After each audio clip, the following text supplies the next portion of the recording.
Bonjour à tous, bienvenue dans ce nouveau live du groupe Monacier.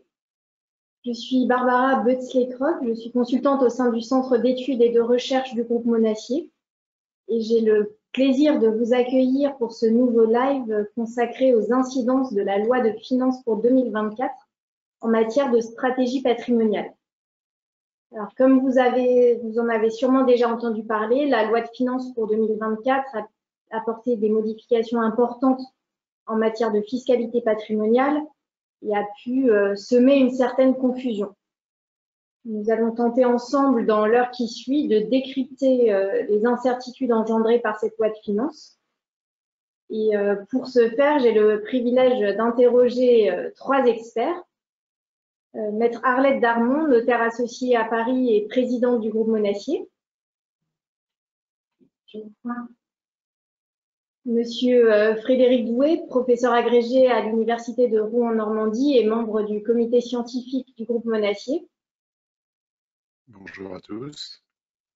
Et maître Réjeanne Fascinetti, qui est avocate associée du cabinet BH et Associés. Bonjour à tous. Je vous précise que ce live est enregistré et qu'un temps de questions-réponses est prévu à la fin du live. Vous avez la possibilité de poser vos questions via le module questions. Alors, sans plus tarder, parce que le programme est assez dense, je vous propose d'entrer dans le vif du sujet avec une question adressée à maître Darmon. L'une des dispositions phares de la loi de finances pour 2024 concerne le quasi-usufruit. Avant de s'intéresser de plus près au dispositif adopté, pourriez-vous nous rappeler succinctement ce qu'est un quasi-usufruit? Alors, le quasi-usufruit, c'est une modalité d'exercice de l'usufruit un petit peu particulière. Comme tout le monde le sait, le droit de propriété a trois attributs principaux, donc l'ujus, le fructus et l'abusus. Mais il est possible de scinder ces trois attributs, mais de scinder la propriété avec le démembrement de propriété. On se retrouve ainsi avec un nu-propriétaire qui a un abusus limité, il a la propriété du bien, en tout cas il est privé de l'usus et du fructus.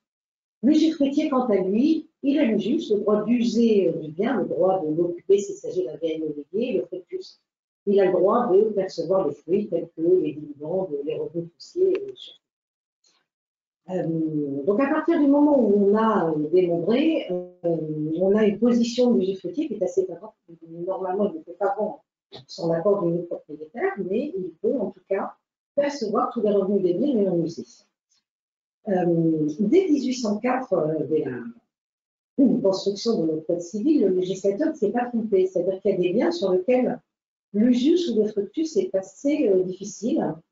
C'était le cas en 1804, on avait une population très rurale où on se retrouvait avec, dans les successions notamment, des récoltes et un conjoint usufruitier qui se retrouvait avec un quart en usufruit, parfois plus, de récoltes, mais normalement sans le droit de les vendre et sans le droit de les consommer, puisqu'il y avait juste le droit au fruit.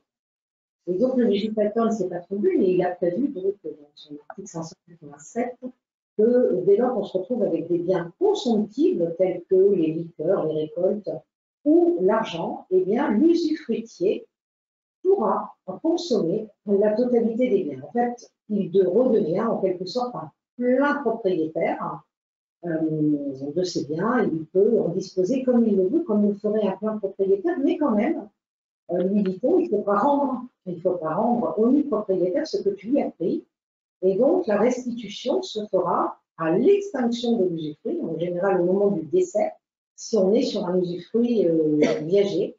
Et cette restitution pourra avoir lieu en nature ou en valeur. Alors, vous comprenez bien que si on est face à des récoltes, il est quand même difficile, 20 ans, 30 ans plus tard, de rendre la récolte initiale. Donc, évidemment, ça se traduira par une créance en valeur, c'est ce qu'on appelle la créance de restitution.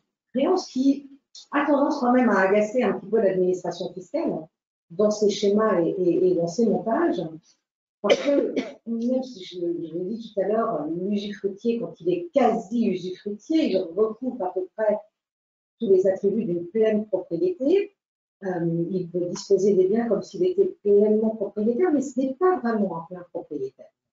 Ce quasi-usufruit, on le rencontre soit par la loi elle-même, lorsqu'on a un conjoint usufruitier et que l'on a dans la succession des sommes en numéraire, eh bien, légalement, l'usufruitier, le quasi-usufruitier, pourra appréhender la totalité de la somme à charge de le rendre au nu propriétaire au plus tard, donc au jour du décès, au jour de l'extinction de cet usufruit. Mais il peut s'agir également d'un usufruit conventionnel, c'est le cas par exemple d'un parent qui fait donation à ses enfants d'un bien immobilier, mais puis quelques années plus tard, ce bien immobilier est vendu. Et donc, ils ont plusieurs possibilités, usufruitiers et les propriétaires, soit ils répartissent le prix de vente, l'usufruitier prenant la valeur de son usufruit, le nu propriétaire prenant la valeur de sa nue propriété, soit ils réinvestissent dans un autre bien qui sera lui-même démembré par le mécanisme de la subrogation, soit finalement on laisse la totalité du prix de vente à une disposition de l'usufruitier qui exerce son quasi-usufruit. Et là, on est dans un quasi-usufruit contractuel. Et c'est justement ça qui a un peu agacé l'administration fiscale, notamment par rapport à la prise de position du comité de répression des abus de droit qui est intervenu en 2023.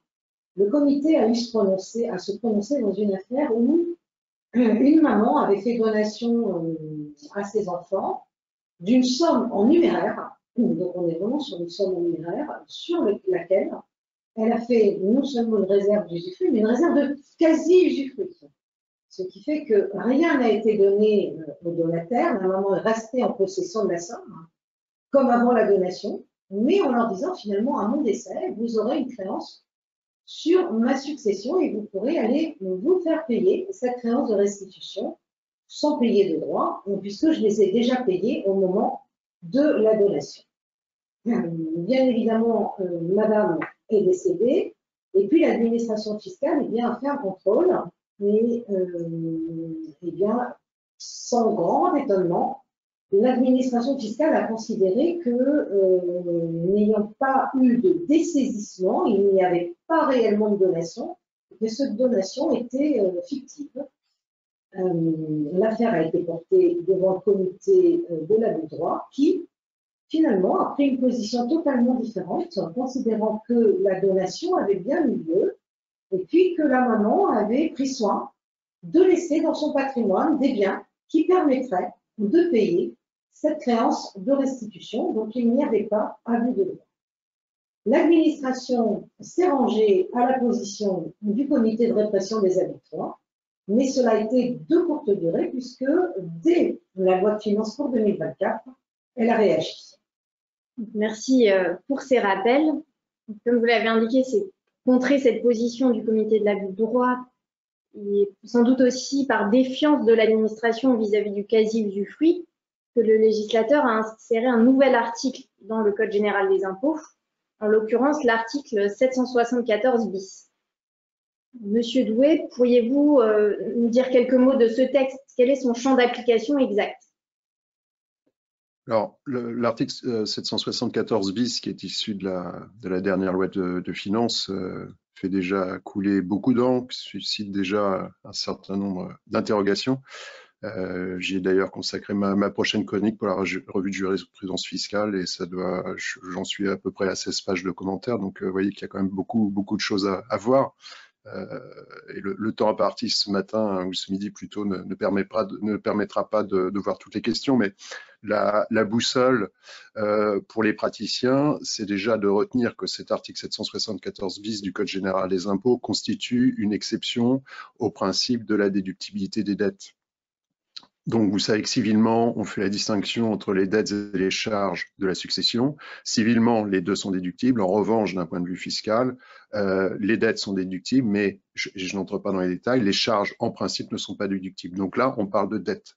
Donc, l'article 774 bis du Code général des impôts constitue une exception au principe de la déduction des dettes de l'actif brut taxable. Et donc, si vous voulez, partant de là, la règle d'interprétation qu'il faut garder à l'esprit impérativement pour pas se perdre, c'est la règle de l'interprétation stricte des textes fiscaux et en l'occurrence, la règle de l'interprétation stricte des exceptions. Alors, il y a une première remarque, c'est que le texte vise les sommes d'argent, enfin pardon, les quasi-usufruits qui portent sur une somme d'argent. Donc il y a déjà une première question qui peut se poser. Est-ce que ça englobe les monnaies électroniques? Ça englobe les monnaies électroniques, mais en revanche, attention, ça ne concerne pas les monnaies virtuelles ou autrement dit les crypto-monnaies, d'accord? Parce que les monnaies virtuelles et les crypto-monnaies, ce ne sont pas des monnaies qui ont cours légal, et ça a d'ailleurs été jugé notamment par le Conseil d'État. Il s'agit de meubles incorporels, donc déjà, on peut exclure ce qui concerne on peut exclure les monnaies virtuelles ou, si vous préférez, les crypto-monnaies. C'est le premier point. Alors, à partir de là, stricto sensu, seul entre dans le champ d'application du dispositif l'hypothèse dans laquelle on a une personne qui a consenti une donation de somme d'argent et l'hypothèse dans laquelle cette personne s'est réservé l'usufruit de cette somme d'argent. Alors, suivant ce raisonnement, une dette de restitution afférente à une somme d'argent dont le défunt s'est réservé l'usufruit correspondant qu'uniquement à l'hypothèse d'une donation de somme d'argent avec réserve d'usufruit. Dans l'affaire tranchée par la Cour de cassation dans son arrêt du 11 octobre 2023, il était question dans cette affaire d'un quasi-usufruit qui avait été constitué au profit d'une mère sur le produit de la liquidation d'obligations d'État qui étaient arrivées à leur terme. Donc, ça n'était pas un quasi-usufruit constitué par la seule volonté de l'intéressé, mais d'un usufruit constitué d'un commun accord entre elle et sa fille. De plus, dans cette affaire-là, c'était la survenance du terme des obligations qui avait entraîné le remboursement. Donc, a priori, si on raisonne au regard de l'article 774 bis du Code général des impôts, je pense qu'on peut soutenir que la solution serait la même à compter du 1er janvier 2024. Donc, à partir du moment où vous acceptez de suivre ce raisonnement, eh bien, ça permet de l'étendre aux hypothèses dans lesquelles le nu propriétaire et l'usufruitier s'accordent pour procéder à un report de l'usufruit sur une somme d'argent ou lorsque celui-ci résulte plus simplement aussi de la volonté d'un tiers. Donc, parmi les exemples que l'on peut donner, et sans être exhaustif, il peut s'agir par exemple de la vente simultanée, de la nue propriété et de l'usufruit de biens ou de droits avec accord des parties pour reporter l'usufruit sur le prix. Il peut aussi s'agir d'une police d'assurance qui couvrirait la pleine propriété d'un bien et qui donnerait lieu au versement d'une indemnité sur laquelle l'usufruit serait reporté. Ça peut être aussi la constitution d'un quasi-usufruit sur la clause bénéficiaire d'un contrat d'assurance vie ou encore des dividendes prélevés sur les réserves. Donc là-dessus, a priori, il n'y a pas d'inquiétude. Alors, voilà pour le principe. Pas de principe sans exception, et l'article 774 bis tempère le principe que je viens de vous rappeler par 3 exceptions. Alors, la première est celle, à mon avis, qui en pratique va être la plus fréquente et va soulever le plus de difficultés, puisque le texte nous dit que la première exception eh bien, concerne la dette de restitution qui est contractée sur le prix de cession d'un bien dont le défunt s'est réservé l'usufruit. Donc là, concrètement, ça renvoie à un schéma que tous les praticiens connaissent, c'est la donation-cession avec réserve d'usufruit au profit du donateur sur le prix de vente. Mais attention, et c'est là où ça se complique, parce que l'article 774 bis, grand 2 du Code général des impôts nous dit, attention, pour que la dette de restitution, dans ce cas-là, puisse apparaître au passif de la déclaration de succession, eh bien, encore faut-il être en mesure de démontrer que la dette n'a pas été contractée dans un but principalement fiscal. Donc, c'est là où ça se complique, parce que finalement, à partir du moment où on renvoie au but principalement fiscal, bah, ça conduit à sonder le cœur et les reins du quasi-usufruitier. Et donc, il faut mettre en balance l'avantage fiscal, si vous voulez, qui est procuré par une opération, et les raisons réelles ou supposées de nature familiale ou patrimoniale et ou professionnelle qui ont motivé cette opération. Par exemple, expliquer qu'une donation qui comporterait une clause imposant au donataire l'obligation de céder immédiatement les biens ou les droits donnés et clause qui prévoirait en prime une réserve d'usufruit sur le prix de vente, ça répondrait plutôt à une finalité principalement fiscale, voire exclusivement fiscale. Et ça donne d'ailleurs un peu le vertige. En revanche, l'opération, me semble-t-il, ne prête pas a priori le flanc à la critique dans plusieurs hypothèses. Alors, par exemple, on peut songer à la donation d'un immeuble avec réserve d'usufruit, suivi ultérieurement, plusieurs mois ou plusieurs années après, de la vente de ce logement pour permettre, par exemple, aux quasi-usufruitiers de se loger dans un établissement spécialisé. Je pense, par exemple, à une maison de retraite. Là, a priori, moi, ça ne me pose pas de problème. On est vraiment dans le champ d'application de la première exception. Ça peut aussi être la donation par un chef d'entreprise de valeurs mobilières avec réserve d'usufruit, suivi de leur vente et de la constitution d'un quasi-usufruit sur le prix, pour lui permettre, par exemple, de financer un autre projet. Vous voyez, là, a priori, on est aussi dans le champ d'application de l'exception. Alors, le conseil, bien évidemment, qu'il faut donner aux praticiens, c'est que tout cela, bien évidemment, doit être documenté et être documenté en amont, d'où la peine de prendre la précaution de constituer un dossier qui explique bien évidemment de façon précise les tenants et les aboutissants de chaque opération. Et puis encore un mot pour pas monopoliser la parole, on a deux autres exceptions qui sont visées par le texte. Le texte vise les usufruits qui résultent de l'article 757 du Code civil, c'est l'usufruit du conjoint survivant, et l'article 1094.1 du Code civil, c'est la quotité disponible spéciale entre époux. Alors j'avoue que la logique de ces deux exceptions me laisse dubitatif lorsqu'on les met en perspective avec le principe, parce que dans un cas comme dans l'autre, il ne s'agit pas d'une dette de restitution afférant une somme d'argent dont le défunt s'est réservé l'usufruit. Donc là, on est vraiment totalement hors sujet, mais bon, c'est un autre problème. Et puis, encore une chose sur cet article 774 bis, enfin deux choses, mais très rapidement. La première, c'est que l'article 774 bis ne prévoit pas l'hypothèse dans laquelle le nu propriétaire n'est pas en mesure de recouvrer sa créance ou n'est en mesure de la recouvrer que partiellement. Qu'est-ce qu'on fait dans ce cas-là? Le texte ne le prévoit pas. Et lorsqu'on l'interprète littéralement, eh bien, il n'en demeure pas moins que le nu propriétaire demeure taxable même dans cette hypothèse-là. C'est la première remarque que je voulais formuler. Puis, de façon plus générale, je pense que cet article 774 bis, il pose la question de sa compatibilité avec l'article 1er du protocole numéro 1 à la Convention européenne des droits de l'homme, parce que je pense qu'on peut y voir une atteinte au droit au respect des biens, parce que ça revient dans certains cas à imposer le nu propriétaire sur une créance virtuelle. Ça revient aussi à l'imposer, parce que Maître Darmon l'a rappelé il y a quelques instants, finalement, ça revient à l'imposer en l'absence de transfert de propriété, parce que l'usufruit, je vous le rappelle, quand on regarde les derniers arrêts rendus par la Cour de cassation sur ce point-là, ça n'est pas un démembrement de propriété, nous dit la Cour de cassation. Donc, au moment de l'extinction de l'usufruit, c'est la pleine propriété plutôt qui se retrouve ipso facto reconstituée sur la tête du nu propriétaire. Donc, il n'y a pas de transfert de propriété. Et la Cour européenne des droits de l'homme a condamné la France sur ce terrain-là le 7 décembre dernier. Donc, je pense que c'est simplement le premier épisode du feuilleton. Voilà ce que je peux vous dire très rapidement sur cet article 774 bis. Merci pour toutes ces précisions. On va terminer rapidement, je pense, le sujet du quasi-usufruit parce qu'on a encore beaucoup d'autres points à discuter. Maître Darmon, est-ce que vous voulez nous préciser quelle va être l'incidence pratique de cette nouvelle disposition?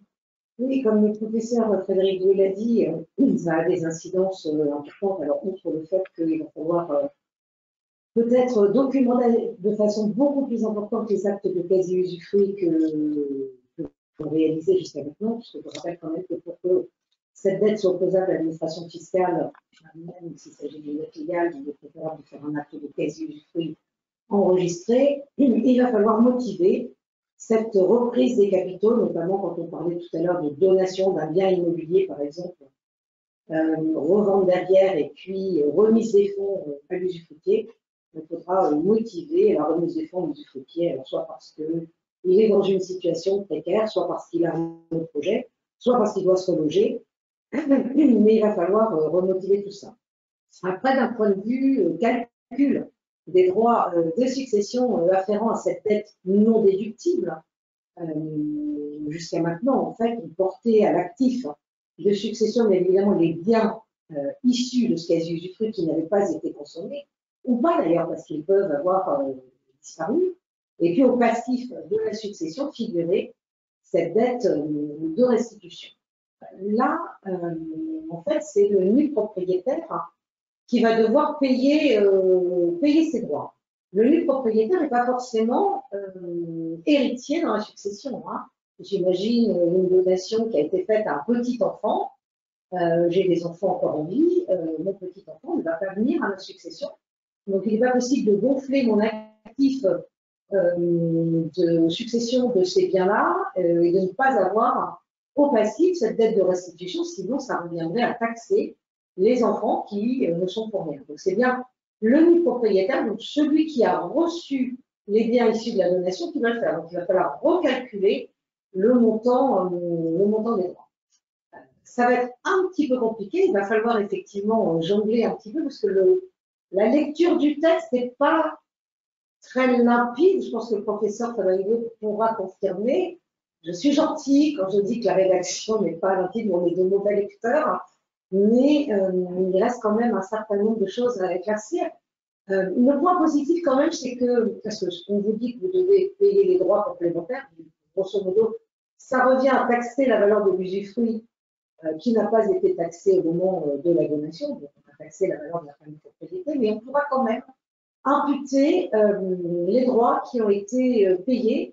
Le texte n'indique pas que c'est les droits payés par le nu propriétaire, ce qui veut dire que les droits ont pu être acquittés par l'usufruitier ou le quasi-usufruitier, mais ça aussi c'est à revoir. Mais effectivement, il va falloir recalculer. D'un point de vue pratique, il y a des choses à modifier. Et juste pour terminer sur ce sujet, qu'en est-il de celles et ceux qui auraient déjà constitué un quasi-usufruit? Doivent-ils s'inquiéter de ces nouvelles dispositions? Maître Facchinetti? Oui, alors effectivement, ces dispositions, elles vont s'appliquer pour toutes les successions qui sont ouvertes à compter de la date de promulgation de la loi, c'est-à-dire tous les décès qui vont intervenir à compter du 29 décembre 2023. Donc, ça veut dire que finalement, ces dispositions, elles vont s'appliquer à des opérations qui sont déjà intervenues, des opérations de donation. Donc, en quelque sorte, on a quand même une rétroactivité un petit peu pratique, puisque ça va nécessiter, comme ça a été dit tout à l'heure, de documenter des opérations qui ont pu avoir lieu dans le passé, de les justifier au regard d'une disposition qui n'est prise que maintenant. Donc, ça peut remettre en cause des stratégies qui sont intervenues pour le passé. Donc, cette absence de prévisibilité, ça reste un sujet. Et puis, par ailleurs, je rejoins complètement Maître Darmon et Monsieur le professeur Bouet, dans la mesure où, effectivement, ces dispositions ne s'appliquent pas lorsqu'on a une dette de restitution qui est née lors de la cession d'un bien démembré dont le défunt s'était réservé l'usufruit. Cette disposition ne s'applique pas, mais sous réserve effectivement qu'elle n'ait pas été motivée par un but principalement fiscal. Et là, on risque d'avoir tout un tas de débats. Le texte finalement pose une présomption d'optimisation fiscale dès le départ et la charge de la preuve va peser sur le contribuable. Donc, ce sont des gens qui vont être obligés de justifier des opérations qui sont déjà intervenues avec un certain degré de suspicion de la part de la loi, qui est posé par la loi elle-même dès le départ. Et par rapport également aux motifs qu'on peut invoquer pour dire que l'opération n'était pas considérée comme étant un but principalement fiscal, on peut évoquer des motifs civils. Et après, effectivement, il faudra se poser la question de savoir si lorsque ce quasi-usufruit est né lors de la cession d'un bien démembré, est-ce que ce motif, en fait, lorsqu'on a une cession d'un bien démembré avec mise en place d'un quasi-usufruit, c'est l'usufruitier qui va payer l'impôt sur la plus-value occasionnée par la cession du bien démembré, puisque c'est lui qui a le cash lié à l'opération. C'est sur lui que pèse le paiement de l'impôt. Est-ce que ça, c'est considéré comme un but principalement fiscal ou est-ce que c'est considéré comme un but financier, en fait? Et donc, c'est tous ces débats qui vont forcément nécessiter des justifications en amont des opérations et effectivement la nécessité de documenter les biens. Et je pense qu'il va falloir également attendre les commentaires des services fiscaux sur les dispositions pour savoir vraiment ce qu'elle entend encadrer par ce type de nouvelles dispositions. Merci à tous les trois pour ces informations. Je vous propose de passer à un autre sujet d'actualité, le pacte Dutreil. En particulier, l'éligibilité de la location meublée au dispositif Dutreil ne cesse de revenir sur le devant de la scène. En témoignent les arrêts rendus l'an dernier par le Conseil d'État et la Cour de cassation. Maître Facchinetti, qu'apporte la loi de finances sur cette question précise? Alors effectivement, on peut peut-être faire un rapide rappel de la jurisprudence et de la doctrine administrative. Donc, le Dutreil, c'est un dispositif formidable qui permet d'exonérer 75% de la base à soumettre au droit de mutation à titre gratuit. Tout le sujet sur l'éligibilité ou pas du meublé est venu du texte lui-même qui précise que le Dutreil est applicable lorsqu'on a une activité commerciale. Civilement, la location en meublé reste une activité civile, mais fiscalement, la location en meublé, au regard des articles 34 et 35 du Code général des impôts, elle est une activité commerciale. Et on a une friction entre les deux qui fait que la situation n'a jamais été très claire. On avait au moment des dispositions, dans la dernière doctrine qui avait été prise sur l'ISF à l'époque, on entendait par activité commerciale les activités qui relevaient des articles 34 et 35 du CGI. Donc, a priori, la location meublée entrait dans la possibilité de bénéficier d'un Dutreil. Puisqu'en fait, la doctrine administrative sur le Dutreil elle-même renvoyait à la fois la doctrine ISF, puis dans un second temps la doctrine IFI. Quand on a eu l'entrée en vigueur de la doctrine IFI, le renvoi qui était fait par la doctrine administrative sur le Dutreil et qui était relatif à l'ISF, on avait un vide puisque l'ISF avait disparu entre-temps. Donc, il y avait plusieurs possibilités qui avaient été prises. Les dispositions en matière d'IFI sur le meublé étaient plus compliquées que celles en matière d'ISF. Et donc, finalement, l'administration fiscale a choisi d'opter pour une position assez restrictive en excluant en fait les activités qui relevaient de l'article 34-35, donc les activités commerciales, et de les d'exclure celles-ci lorsqu'elles étaient consacrées à la gestion d'un patrimoine mobilier ou immobilier. Clairement, le meublé était exclu par cette doctrine administrative du bénéfice du Dutreil. La jurisprudence est venue sanctionner ces positions, d'abord des arrêts de la Cour de cassation en 2023, qui sont venus dire que le meublé pouvait être éligible au Dutreil, et puis un arrêt du Conseil d'État qui est venu sanctionner la doctrine qu'il a considérée comme illégale, en disant qu'il n'était pas possible d'exclure de manière générale le meublé d'une activité commerciale. Donc il admettait à contrario finalement que le meublé pouvait rentrer dans le bénéfice du pacte Dutreil. Et ce qui est intéressant, c'est que finalement, le Conseil d'État ouvrait une porte pour voir quelles étaient les implications personnelles du contribuable. C'est-à-dire que s'il développait une véritable activité lorsqu'il faisait du meublé, on pouvait laisser entendre que c'était une véritable activité commerciale. Le législateur a mis fin à ces différentes jurisprudences, puisque maintenant, il exclut purement et simplement le meublé, en considérant que seules sont éligibles les activités commerciales, les articles 34 et 35 du CGI dans le cadre du Dutreil, à l'exception de celles qui concernent la gestion d'un patrimoine mobilier ou immobilier. Donc cette exclusion vise le meublé. Donc du coup, du fait de cet aménagement de législation, le Dutreil est maintenant exclu. Et le Dutreil exclut maintenant cette activité de location meublée. Alors, je trouve que l'exclusion est quand même très générale et on peut se poser la question de savoir si des activités telles que, par exemple, qui sont en pleine expansion, des activités comme le coworking ou le co-living, qui peuvent dans certains cas être au-delà de la gestion d'un simple patrimoine mobilier et immobilier, vont être visées par ces dispositions. A priori, elles le sont, mais l'exclusion est quand même extrêmement générale. Et on peut dire également que finalement, toute la difficulté, c'est aussi parce qu'on définit une activité par référence à des critères juridiques, alors qu'on ne prend jamais en compte les moyens humains, les moyens matériels, l'implication personnelle du redevable dans l'activité pour pouvoir la qualifier. Donc, on a des critères strictement juridiques et peu économique. Et je pense que c'est une des difficultés qu'il y a sur ce point. Mais là, actuellement, en fonction des textes actuels, le meublé est exclu des Dutreil. Merci beaucoup. La loi de finances a également été l'occasion de confirmer dans la loi l'éligibilité des sociétés holding animatrices au régime d'exonération Dutreil. Monsieur le professeur Doué, s'agit-il d'une simple confirmation de la doctrine administrative et de la jurisprudence ou faut-il s'attendre à des changements? Non, pour l'essentiel, c'est une confirmation de la jurisprudence. Alors, c'est un nouvel épisode qui concerne les pactes du trade, donc les articles 787B et 787C du Code général des impôts, qui sont quasiment modifiés par chaque loi de finances. Je crois qu'on doit en être à la 17e ou la 18e modification depuis le lancement du dispositif.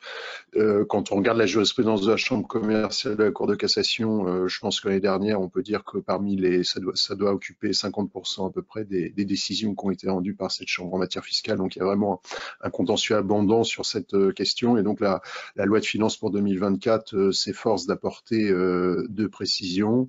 La première, très rapidement, elle précise, elle inscrit dans la loi qu'une activité opérationnelle éligible doit être exercée à titre principal, c'est-à-dire que vous pouvez exercer une activité non éligible, mais toutefois cette activité civile non éligible ne doit pas être prépondérante. Donc la doctrine administrative et la jurisprudence étaient déjà en ce sens, ça n'est que la confirmation de cette solution, la légalisation de cette solution, qui d'ailleurs est logique. Et puis pour répondre à votre question plus précisément sur les sociétés holding, alors normalement au regard des pactes du trade ne sont pas éligibles les sociétés qui ont une activité de gestion qui consiste à gérer leur propre patrimoine mobilier et immobilier. Donc normalement ces sociétés sont exclues du dispositif du trade, mais il en va différemment. Et là, c'est une création jurisprudentielle des sociétés holding animatrices de leur groupe qui sont considérées comme exerçant une activité opérationnelle. Donc il faut que la société holding exerce une véritable activité opérationnelle, c'est-à-dire une véritable activité d'animation de son groupe. Elle doit jouer le rôle de société animatrice du groupe. Alors, ça, c'était prévu par la doctrine administrative, c'était prévu par la jurisprudence, et désormais, donc, l'admission au régime du trade de ces sociétés holding est codifiée, donc gravée dans le code général des impôts. Je vous lis très rapidement la définition que j'ai ressortie et que j'ai sous les yeux. Le texte nous dit que est considéré comme tel, donc la société qui, outre la gestion d'un portefeuille de participation, a pour activité principale la participation active à la conduite de la politique de son groupe, constituée de sociétés contrôlées directement ou indirectement, exerçant une activité industrielle, commerciale, artisanale, agricole ou libérale, et auquel elle rend, le cas échéant, à titre purement interne, des services spécifiques administratifs, juridiques, comptables, financiers et immobiliers. Donc vous voyez, cette définition, c'est finalement la définition que la Chambre commerciale de la Cour de cassation avait retenue, et donc la loi de finances pour 2024 reprend quasiment in extenso cette définition. Alors par contre, j'attire votre attention sur un point, c'est que quand on lit le texte dans sa nouvelle mouture, donc qui concerne les transmissions qui ont été effectuées par le biais des pactes du trade depuis le 17 octobre 2023, donc c'est légèrement rétroactif. Attention, c'est-à-dire qu'on doit démontrer le caractère animateur de la holding, non pas à l'égard seulement des filiales, mais également à l'égard des sous-filiales.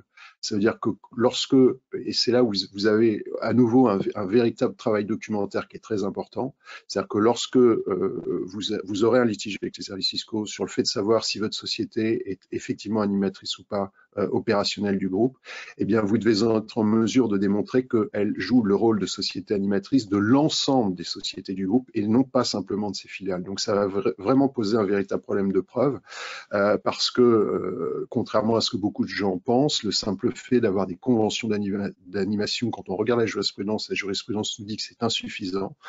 Donc il faut aller bien au-delà et là aussi c'est quasiment un véritable travail qui doit être anticipé en amont.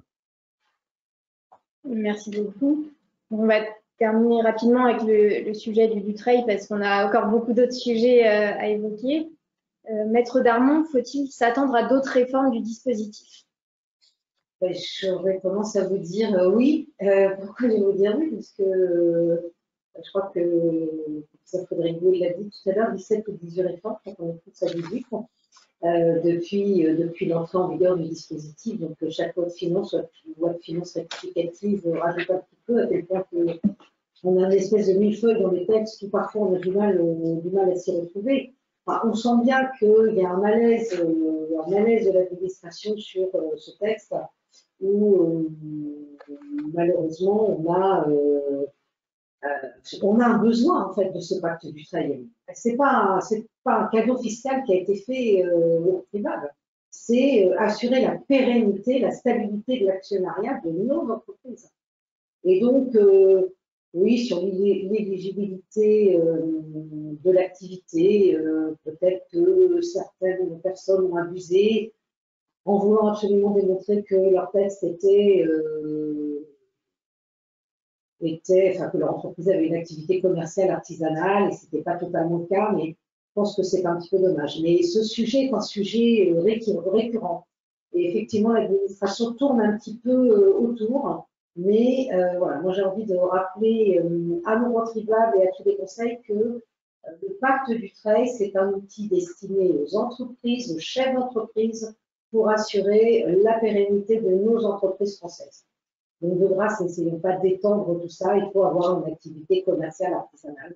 Sinon, on se prend tous ces textes que l'on a, la définition de la holding animatrice, est-elle totalement animatrice? Est-ce qu'on a bien rempli les bons papiers? Est-ce qu'on a bien les rapports? Frédéric le dit dans 5 minutes, en fait, il faut documenter et il y a toujours ce petit doute sur l'activité et on vient chercher le chef d'entreprise pour vérifier qu'il n'essaie pas de rentrer dans un système qui n'est pas 100% pour lui, alors qu'il y a une défiance du chef d'entreprise qui ne devrait pas être le cas. Donc malheureusement, je crains qu'on ait encore des réformes, en tout cas des discussions sur ces sujets. Merci beaucoup. Maître Fachinetti, est-ce que vous voulez ajouter des précisions sur les potentielles incidences d'une réforme? Ce qui peut être relevé, c'est que dans l'amendement qui a introduit ce texte, dans une petite phrase à la fin de l'amendement, il est prévu effectivement il est annoncé des mesures qui vont avoir pour objet de resserrer le dispositif du trade sur uniquement les actifs professionnels. Et effectivement, là, ça serait un changement important parce que pour l'instant, ça s'applique indifféremment, à condition que l'activité soit réellement professionnelle dans la société. Et on voit par exemple que pour ce qui est des holdings animatrices de groupe, on a déjà toutes ces questions de savoir si oui ou non les actifs sont affectés à une activité professionnelle, à une activité d'animation. Et on va avoir, ça va être cette question, si ce texte devait être amené à être voté définitivement, c'est tout un raisonnement qu'il va falloir avoir et toute une réflexion parce que cette question centrale d'affectation des actifs à l'animation ou à l'activité professionnelle, c'est toujours un sujet extrêmement délicat et qui, dans les faits, va avoir une importance cruciale si ce texte devait passer. On sent bien effectivement qu'il y a une volonté de resserrer le dispositif et c'est dommage. Et en ça, je rejoins complètement Maître Darmon, c'est vraiment un très bel outil. C'est vraiment dommage de le resserrer au point d'empêcher et de vider un peu sa substance. Merci beaucoup pour toutes ces informations. On est déjà très en retard sur le timing, donc je vous propose de passer sans plus tarder à un autre sujet qui semble également poser des difficultés, l'impôt sur la fortune immobilière. En matière d'IFI, la loi de finances est venue changer les règles de valorisation des titres de société. Quelles en sont les raisons, monsieur le professeur Doué? Oui, avec plaisir. Alors, la loi de finances pour 2024 plafonne la déductibilité des dettes contractées non afférentes à des actifs imposables détenus par l'intermédiaire d'une société. En réalité, c'est un dispositif anti-abus. Et concrètement, quel est le but poursuivi par le législateur? Eh bien, le but poursuivi par le législateur, c'est de contrecarrer certaines stratégies d'optimisation fiscale qui consistaient à diminuer artificiellement la valeur imposable des titres d'une société en générant du passif qui était sans rapport avec des biens ou des droits taxables. Donc ça revenait concrètement à loger des dettes au sein de la société. Alors ce dispositif anti-abus, il complète l'article 973 du Code général des impôts qui est relatif précisément aux mesures anti-abus en matière d'IFI. Donc on a certaines dettes qui n'étaient pas déductibles, toujours le cas. On a des dettes dont la déduction est limitée. C'est le cas, par exemple, des prêts in fine, et je ne m'attarde pas là-dessus parce que nous n'avons pas le temps.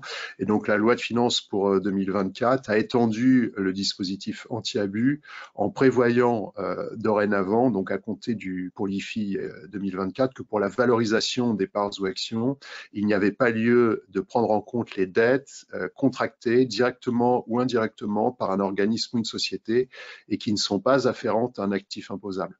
Alors, ce dispositif, comme je vous l'ai dit il y a quelques instants, concerne l'IFI dû à compter de 2024, sans préjudice des mesures d'exclusion et de limitation des dettes qui existaient déjà et qui existent toujours. Et donc, il s'accompagne corrélativement d'un système de plafonnement. Ce système de plafonnement répond à deux objectifs. Il s'agit de préserver la capacité contributive du contribuable, nous dit-on, et puis il s'agit également de ne pas l'imposer sur une valeur qui serait supérieure à celle de ses actifs imposables. Donc, pour cela, le texte prévoit la chose suivante. Alors, je suis peut-être un peu technique, pardonnez-moi, mais le texte prévoit que la valeur imposable à l'IFI des parts ou actions ne peut être supérieure, alors d'une part, à leur valeur vénale, ou si elle est inférieure à cette dernière, à la valeur vénale des actifs imposables de la société, diminuée des dettes y afférentes qu'elle a contractées, et d'autre part, si vous suivez toujours, à proportion de la fraction du capital de la société à laquelle donnent droit les parts ou actions comprises dans le patrimoine du redevable. Donc, autrement dit, et plus simplement, eh bien, le but, c'est de, vous voyez, ce système de plafonnement, donc destiné à concilier ces deux objectifs. Merci beaucoup. Maître Facchinetti, en pratique, quelles seront les nouvelles règles d'évaluation à appliquer?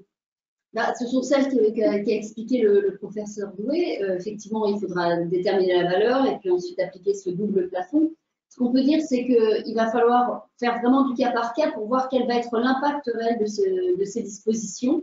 Parce que j'ai l'impression que selon les hypothèses rencontrées, on peut avoir des effets plus ou moins favorables. C'est vraiment du cas par cas pour déterminer la valeur des sociétés imposables à l'IFI. Et ce qu'on peut dire également, c'est que comme le disait le professeur Doué, comme les autres mesures de non-déductibilité qui sont prises dans le cadre des dispositifs anti-abus viennent se superposer avec ces nouvelles dispositions, en termes d'établissement des déclarations, ça va devenir d'une très grande complexité. Enfin, ça l'était déjà, mais ça rajoute un nouveau degré de complexité. Et ce qui me semble notable, c'est que lorsqu'on va être dans des groupes de sociétés, il va falloir procéder à ces calculs dans toutes les sociétés qui se superposent. Donc, on va avoir, ça va devenir très, très lourd et ça va nécessiter un retraitement assez important au niveau de chaque structure en combinant les différentes règles entre elles. Et vraiment, enfin, il faut être très prudent et bien connaître les règles pour pouvoir déterminer correctement son IFI. Merci pour toutes ces précisions, ces points de vigilance. Pour terminer, je vous propose d'évoquer une dernière problématique qui concerne également les locations meublées, c'est le régime du micro-BIC. La loi de finances pour 2024 a voulu modifier ce régime du micro-BIC pour lutter contre le développement des locations meublées. Mais le texte finalement adopté semble mal rédigé et on a dit qu'il résulterait d'une erreur matérielle. Monsieur le professeur Doué, pourriez-vous faire un point sur le sujet? Oui, alors, mal rédigé, c'est un euphémisme. Là, on est vraiment dans le grand cafouillage. Ce qui prouve la façon dont certains textes sont rédigés par le législateur, avec tout le respect que j'ai bien sûr pour lui. En fait, là, on parle du régime micro-BIC. Jusqu'à présent, dans le cadre du régime micro-BIC, on distinguait deux hypothèses, c'est l'article 50-0 du Code général des impôts, et cette distinction a reposé sur l'opposition entre les meublés de tourisme classés et ceux qui ne l'étaient pas. Donc, les meublés de tourisme classés relevaient du régime micro-BIC tant que le chiffre d'affaires ne dépassait pas 188 700 €. Et dans ce cas-là, on avait un abattement de 71%. Et pour les meublés de tourisme non classés, le chiffre à ne pas dépasser était de 77 700 € avec à la clé un abattement de 50%. Donc, les rédacteurs de la loi de finances pour 2024 se sont dit, pour lutter contre les locations Airbnb, on va compléter l'article 50.0, et c'est ce qu'ils ont fait. Ils ont ajouté un premièrement bis à cet article, qui lui fixe un plafond de 15 000 €, et le texte vous dit, le plafond est fixé à 15 000 € s'il s'agit de l'allocation directe ou indirecte de meublés de tourisme au sens de l'article L324-1-1 du Code de tourisme. Et dans ce cas-là, l'abattement forfaitaire passe à 30%. Donc, dans l'esprit du législateur, pour les meublés de tourisme non classés, on était sur du 30%. Sauf que lorsqu'on va voir l'article L324-1-1 du Code de tourisme, et c'est justement le piège de ces jeux de miroir entre le Code général des impôts et d'autres codes, eh bien c'est que cet article du Code de tourisme ne fait pas de distinction en fonction du fait de savoir si les meublés de tourisme sont classés ou non. Donc, si vous voulez, il n'y a qu'un pas à franchir pour parvenir à la conclusion que le nouveau plafond de 15 000 € s'appliquerait à tous les meublés de tourisme, d'où la déclaration du ministre délégué chargé des comptes publics, je crois, de courant janvier, qui était en panique totale, en disant, mais rassurez-vous, on ne va pas appliquer le texte, ce qui prouve quand même aussi au passage le respect qu'ils ont pour les textes votés par le législateur, mais ça, c'est une autre problématique. Alors, en réalité, et là, je pense qu'ils commettent aussi une confusion supplémentaire, c'est que lorsqu'on lit l'article 50-0, l'article 50-0 n'a pas modifié le premièrement de ce texte.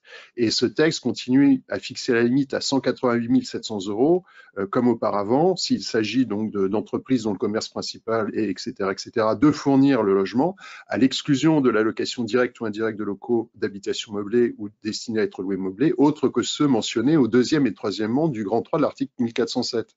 Donc, si vous allez voir le deuxièmement du grand 3 de l'article 1407 du Code général des impôts, bien cet article vise les locaux classés meublés de tourisme. Donc, on peut raisonnablement penser, si vous voulez, que ces meublés continuent à relever du seuil le plus élevé, donc c'est-à-dire du seuil de 71%.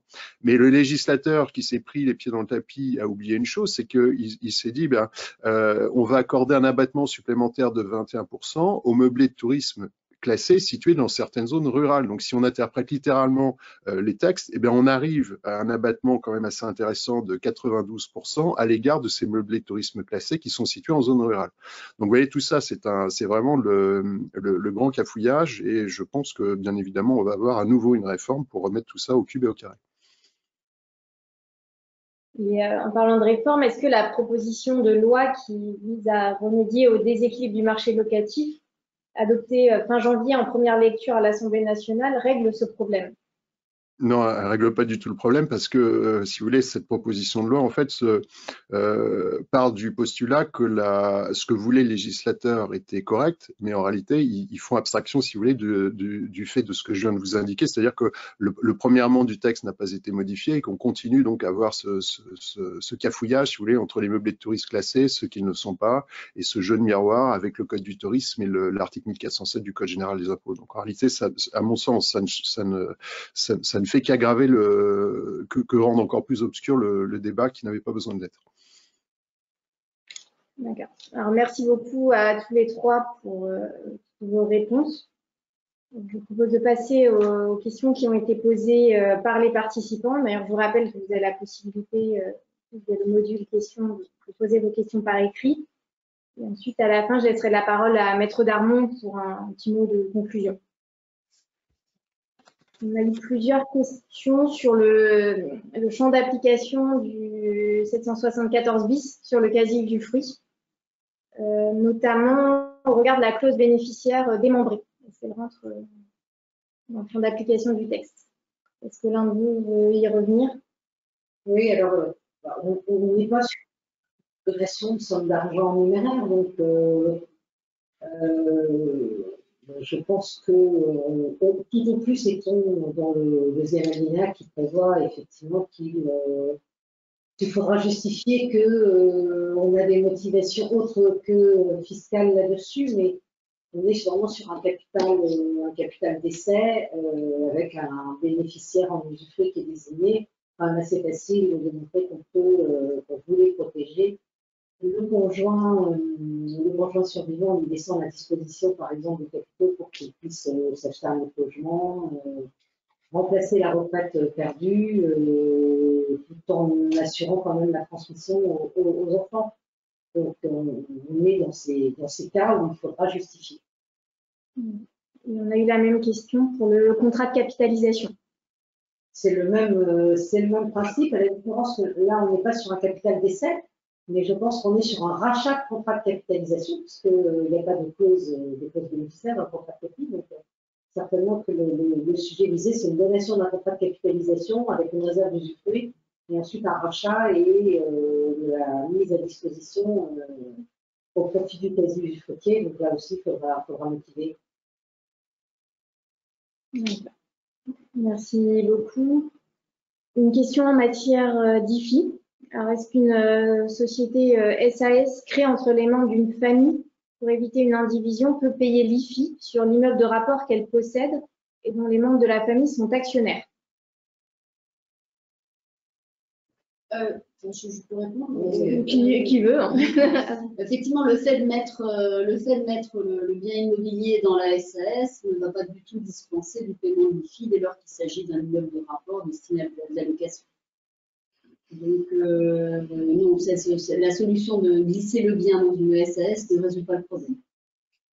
Il y avait encore une question champ d'application du quasi-usufruit.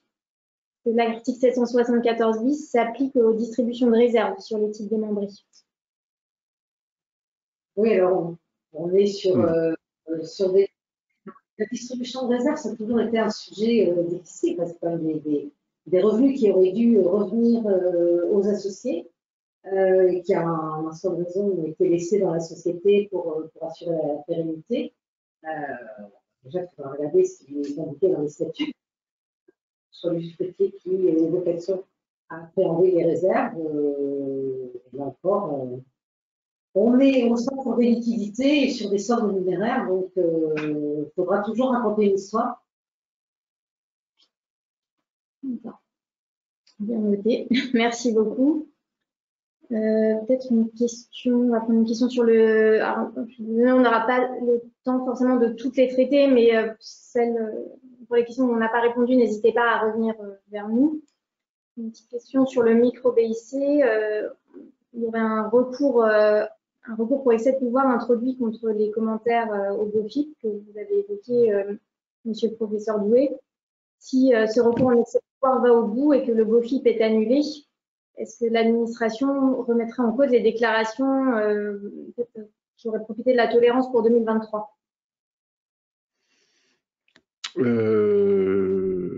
En théorie, oui, mais si c'est annulé, de toute façon, on va retomber sur une lecture littérale du texte comme celle que je vous ai donnée il y a quelques minutes. Donc, je suis pas trop inquiet par ce recours pour excès de pouvoir, si tant est qu'il aboutisse. Ça va pas changer grand-chose au problème, puisque de toute façon, il faut le rappeler, hein, la doctrine administrative n'a pas de valeur juridique lorsqu'elle ajoute à la loi fiscale. Donc après, si c'est annulé, on tombe sur une question classique d'application de la doctrine administrative dans le temps. Donc, j'ai pas trop d'inquiétude là-dessus. D'accord, merci beaucoup pour toutes ces réponses. On va peut-être passer à la conclusion. Maître Darmon, excusez-moi. Oui, merci Barbara, merci Maître Pescinetti, merci monsieur le professeur Doué. J'espère que le vous a plu. En tout cas, il vous a sûrement démontré que on a action-réaction vis-à-vis de l'administration fiscale, c'est-à-dire que quelque chose ne leur plaît pas ou quelque chose les titille un peu, il y a une réaction immédiate, un texte anti-abus, souvent écrit dans la précipitation, pour contrer des cas qui sont assez rares et des épiphénomènes. Dans le quasi-usufruit, la donation de sommes en numéraire avec réserve de quasi-usufruit, en ce qui me concerne, j'avais jamais pratiqué. Je pense que c'est somme toute assez rare. Et puis là derrière, on a un article mal rédigé qui va sûrement ouvrir des contentieux sur des actes de quasi-usufruit qui n'auront pas convaincu l'administration fiscale avec l'histoire à raconter. Et c'est pareil sur le pacte du trait, c'est pareil sur tout ça. Donc, on a encore beaucoup de travail devant nous, je pense, en tant que conseil. Mais voilà, ainsi va la vie de la fiscalité française. Bonne journée à tous. Merci beaucoup. Merci beaucoup. Merci à tous les trois. Merci à tous les participants. et peut-être à bientôt pour un prochain live.